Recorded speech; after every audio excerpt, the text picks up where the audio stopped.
जिस देश में हमारी दवाई तो नेपाल में नहीं ले रहा है, नेपाल कह रहा है कि जो ड्रग्स है ना, अब इंडिया की ये जहर है। मैंने दूसरी बात कही कि जो दवाई अन्य कंट्री में बैन कर दिया गया उसको हम चला रहे हैं। प्राइवेट फीस कब कितना लेगा? 1 महीने में 3 बार बुलाता है पेशेंट को, मिडिल क्लास को। 1000 रुपया से कम नहीं लेता, 500 से फिजिशियन कम नहीं लेता। ये कौन तय करेगा? Ultrasound, CT scan, MRI, x ray, जांच 3800, 4000, 12000 जांच में लग जाते हैं एक मिडिल क्लास को। 300 रुपया देने वाला किसी भी, आप उठा करके देखिए। मैं जांच में जहां कह रहा हूं वहां करा, उसके बाद मैं मान्यता दूंगा। जो पैथोलॉजी अल्ट्रासाउंड प्राइवेट करता है, जो डॉक्टर नहीं है उसको खोल के, और जांच में गलत तरीके से जांच दे देता है। मैं उसी पर आ रहा हूं। मैं जांच गलत देता है, पैथोलॉजी जांच गलत देता है, और डॉक्टर दवाई बेचने के लिए ये करते हैं।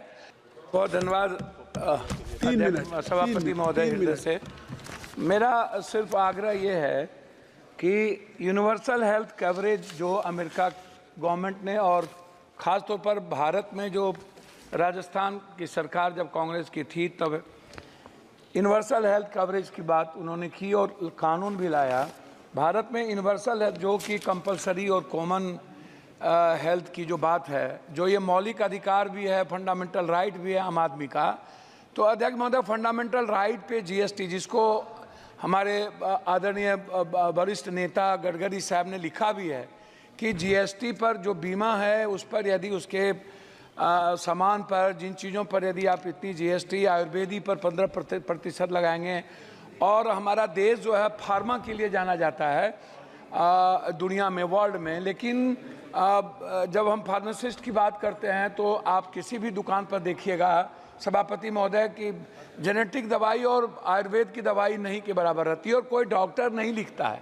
डॉक्टर पर्ची उसी को लिखेगा जो उनको कमीशन देता है। डॉक्टर बगैर कमीशन के दवाई लिख ही नहीं सकता। दवाई के लिए एमआर हैं, बहुत क्लियर है सभापति महोदय। मेरा कुछ भी नहीं कहना, मेरा कहना है कि स्वास्थ्य पर आप कितना बजट देते हैं, क्या देते हैं, उसमें मैं डाटा में नहीं जाऊंगा। मेरा 43,000 निजी, 69,000 अस्पताल है इस देश में, 39,000 अस्पताल प्राइवेट है, प्राइवेट। और किसी भी सरकारी अस्पताल में अल्ट्रासाउंड, सीटी स्कैन, एमआरआई नहीं होता है, जांच नहीं होता है, कैंसर का इलाज नहीं है।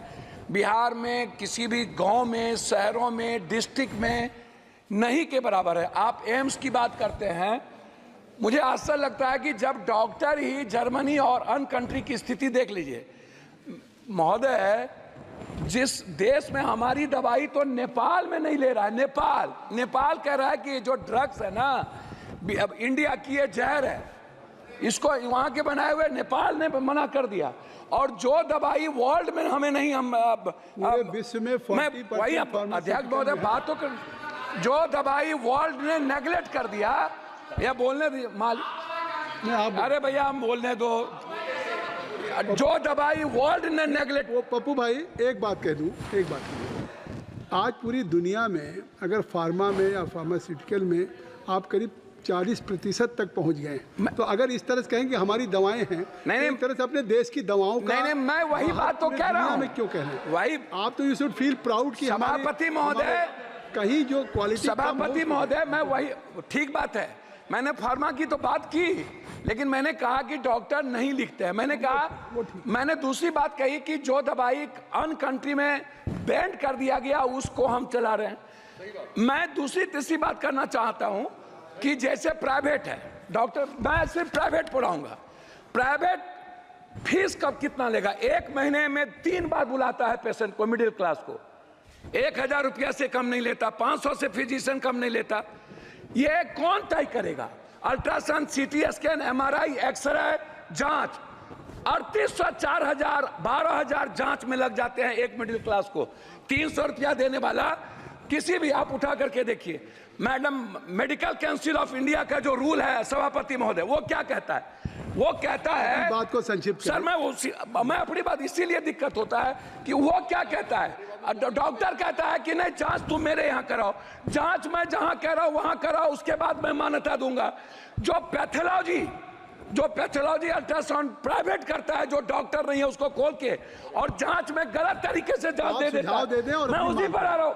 मैं जांच गलत देता है, पैथोलॉजी जांच गलत देता है और डॉक्टर दवाई बेचने के लिए ये करते हैं। मेरा आग्रह है जो नर्सिंग होम डॉक्टर के नहीं है, कोई पप्पू यादव ने खोल लिया, ABCD माफिया ने खोल लिया और डॉक्टर का नाम देकर के वो नर्सिंग होम चला रहा है। क्यों चलाएगा? उसके लिए रेगुलेटरी बॉडी क्यों नहीं है? बिहार सरकार रेगुलेटरी बॉडी क्यों नहीं बनाती है? MP का उस पर कोई निगरानी क्यों नहीं है? तो मेरा आग्रह है इतना ही कि कम से कम फीस तय हो, अल्ट्रासाउंड, CT स्कैन, MRI। मुझे बहुत कुछ बोलना था लेकिन आप कह रहे हैं मैं अपने क्षेत्र का 1 मिनट में बोल के 4 मिनट मैं अपने क्षेत्र, आपका नाम है, मैं अपने क्षेत्र का बोल के बिहार, कोसी, सीमांचल, पूर्णिया जिले में, पूर्णिया जिले के लिए कोसी सीमांचल में मैं एक एम्स की बात, पूर्णिया जिले में कैंसर, सीमांचल मुख्यालय पूर्णिया में बर्न अस्पताल, सीमांचल क्षेत्र में जिला मुख्यालय पूर्णिया में कैंसर अस्पताल, कोसी जिला मुख्यालय सहरसा में आयुर्वेदिक मेडिकल कॉलेज, कोसी कमिश्नरी जिला मुख्यालय सहरसा में ट्रामा सेंटर और बिहार पूर्णिया जिला। आ गई बात, आपकी बात आ गई। मैं लास्ट कर रहा हूँ, मेरा सिर्फ मैं लास्ट कर रहा हूँ। मेरा आग्रह यह है कि निजी नर्सिंग होम पे और फीस पे, जांच पे, अल्ट्रासाउंड, MRI, CT स्कैन घूस लगे उसका तय हो, अन्यथा किसी भी कीमत पर जितना बजट ले आइए कुछ नहीं होने वाला है। धन्यवाद। आपका 1 मिनट खत्म हो गया। सभापति महोदय, आज सदन में पैनोरमा ग्रुप, जो सोचता है वो करता है, आपके अपने सपनों का आशियाना। ये लो मुंह मीठा करो, आज मैंने अपना जॉब छोड़ दिया, अब हम पूर्णिया वापस जाएंगे। जॉब छोड़ दिया है? मतलब ये घर कैसे चलेगा? हम करेंगे क्या? और माँ बाबूजी क्या बोलेंगे? इसलिए मैं एक और मिठाई का डब्बा लाया, अपने बिजनेस के लिए लोन अप्रूव हो गया। अरे लोन अप्रूव हो गया वो तो ठीक है, लेकिन पूर्णिया में हम रहेंगे कहाँ? अपना घर भी तो नहीं है वहाँ। इसलिए तो एक और मिठाई का डब्बा अलग से लाया हूँ। हमने पूर्णिया में घर ले लिया है, पूर्णिया के ई-होम्स पैनोरमा में। पूर्णिया में पैनोरमा ग्रुप लेकर आए हैं ई-होम्स पैनोरमा, बड़ा घर, आलीशान जिंदगी और अत्याधुनिक सुविधाओं के संग। अरे अब क्यों मुंह मीठा करवा रही हो? क्योंकि हम घर वापसी जो कर रहे हैं। घर वापसी की खुशी पूर्णिया में ई-होम्स पैनोरमा के संग। ई-होम्स पैनोरमा, लग्जूरियस लाइफस्टाइल रीडिफाइंड।